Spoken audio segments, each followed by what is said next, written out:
طلعت 21% زيادة لما ضربناها بال500,000 بالعام الماضي بالإقليم. زیادەکە لە 121 بوو.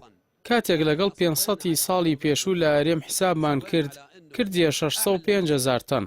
بەڵام ئێمە لە ناو حکوومەتی ناوەندی سوور بووین لەسەر ئەوەی زۆرترین ڕێژە کە لە 140 بۆ کەربەلا دانراوە، ئەوەشمان بۆ ئەرێم هەژمار کردووە. بە بەراورد بە هەبەرهەمی ساڵی پێشوو کردیە 700,000 تن. باوەڕیشم وایە 700,000 تن بڕێکی باشە بۆ جوتیارەکانی هەرێم. بەڵام دەبێت ئەو 700,000 تەنە دابەش بکرێت بەسەر ئەو جوتیارانەی دانەوێڵەیان چاندووە لە ناو هەرێم، نەک تەواوی جوتیارەکان بەوانشەوە کە ئەم وەرزە دانەوێڵەیان نەچاندووە.